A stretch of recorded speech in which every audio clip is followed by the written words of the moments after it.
Assalamualaikum warahmatullahi wabarakatuh. Saya Fadila Nisa Salsabila akan mengantarkan teman-teman sekalian pada materi pertemuan pagi ini, yaitu kajian psikologis anak dan remaja berkebutuhan khusus dianalisis dari perkembangan kognitifnya. Sebelumnya, mari kita ulas sedikit materi perkembangan kognitif yang sudah kita pelajari pada mata kuliah psikologi perkembangan. Seperti yang teman-teman tahu, teori perkembangan kognitif dipelopori oleh ahli psikologi Swiss, Jean Piaget. Piaget menetapkan supaya manusia senantiasa memahami dunia luar melalui proses berpikir. Perkembangan kognitif berlangsung sejak masa bayi, walaupun potensi-potensi terutama secara biologis sudah dimulai semenjak masa prenatal. Piaget dalam Desmita 2006 meyakini bahwa pemikiran seorang anak berkembang melalui serangkaian tahap pemikiran dari masa bayi hingga masa dewasa. Teori perkembangan kognitif Jean Piaget atau teori Piaget menunjukkan bahwa kecerdasan berubah seiring dengan pertumbuhan anak. Perkembangan kognitif seorang anak bukan hanya tentang memperoleh pengetahuan, anak juga harus mengembangkan atau membangun mental mereka. Dalam proses perkembangan kognitif anak, banyak hal yang terlibat untuk mendukung perkembangan tersebut. Salah satu hal yang terlibat di dalamnya adalah kesempurnaan panca indera yang menerima stimulus dari luar. Piaget mengemukakan tentang perkembangan kognitif yang dialami setiap individu mulai dari bayi hingga dewasa secara lebih rinci. Teori ini disusun berdasarkan studi klinis terhadap anak-anak dari berbagai usia golongan menengah di Swiss. Berdasarkan hasil penelitiannya, Piaget mengemukakan ada 4 tahap perkembangan kognitif dari setiap individu. Tahap yang pertama yaitu tahap sensori motor, terjadi pada usia 0 hingga 2 tahun. Selama periode ini, bayi mengembangkan pemahaman tentang dunia luar melalui koordinasi pengalaman sensorik, seperti melihat dan mendengar, dengan tindakan motorik, yaitu menggapai dan menyentuh. Kemudian tahap yang kedua ada tahap praoperasi, terjadi pada usia 2-7 tahun. Anak berpikir pada tingkat simbolik, tapi belum menggunakan operasi kognitif. Tahap selanjutnya adalah operasi konkret, terjadi pada usia 7 hingga 11 tahun yang ditandai dengan perkembangan pemikiran yang terorganisir dan rasional, tapi hanya bisa menerapkan logika pada objek fisik.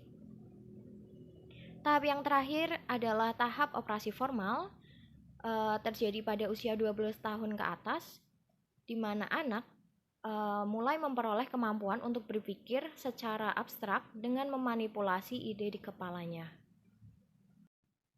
Baik, kita akan masuk pada materi perkembangan kognitif anak dan remaja berkebutuhan khusus.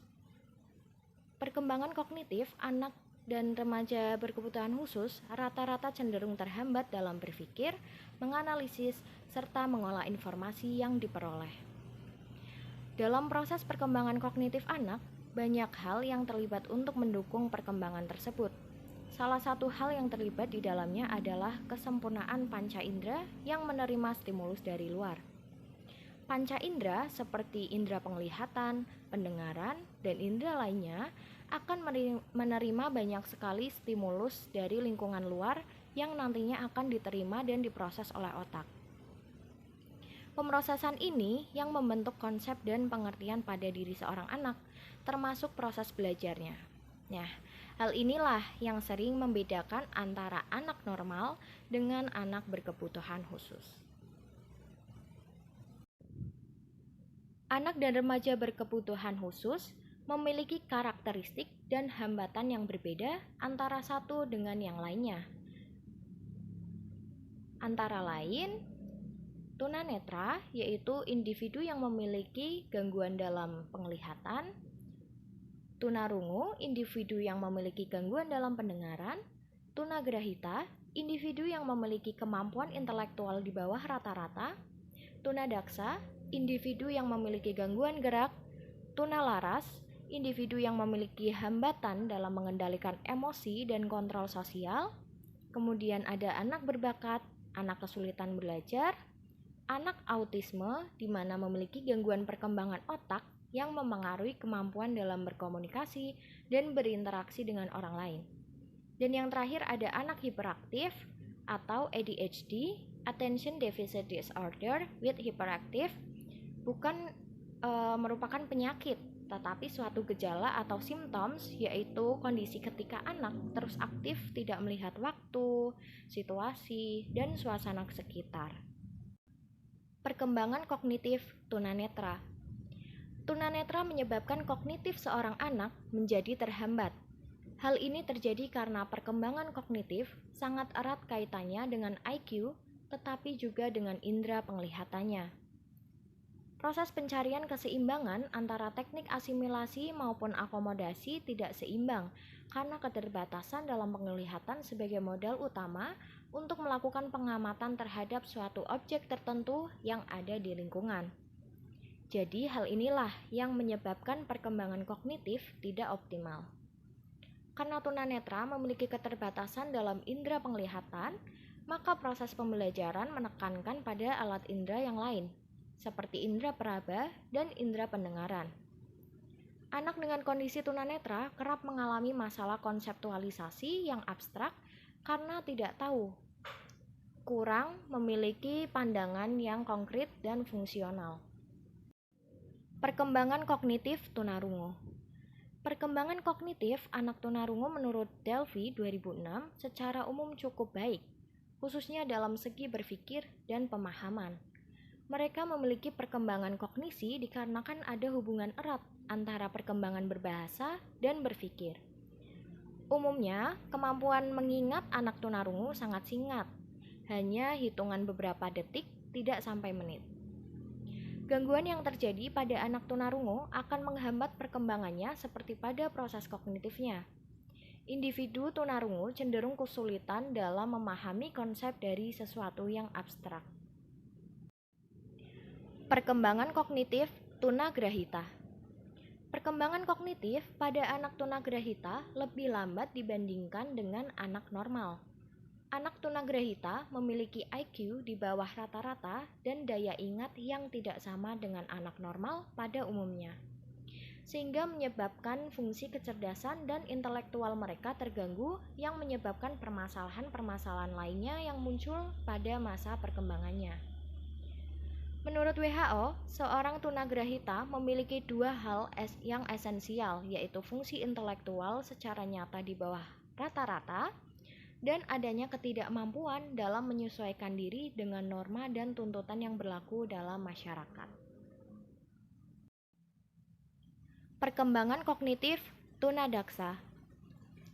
Keadaan tunadaksa menyebabkan gangguan dan hambatan dalam keterampilan motorik serta gangguan koordinasi sensorik. Apabila makin besar hambatannya, maka makin besar pula hambatan kognitifnya. Perkembangan kognitif anak tunadaksa dapat dipengaruhi oleh lingkungan tempat mereka dapat bersosialisasi. Hubungan stimulus dan respons tunadaksa berkelainan dengan lingkungan dalam kehidupan sehari-hari yang ditentukan oleh kondisi kognitif dan motorik dalam hubungannya dengan masalah belajar, pemahaman, dan ingatan. Perkembangan kognitif tunalaras. Anak tunalaras memiliki kecerdasan yang tidak berbeda dengan anak-anak pada umumnya.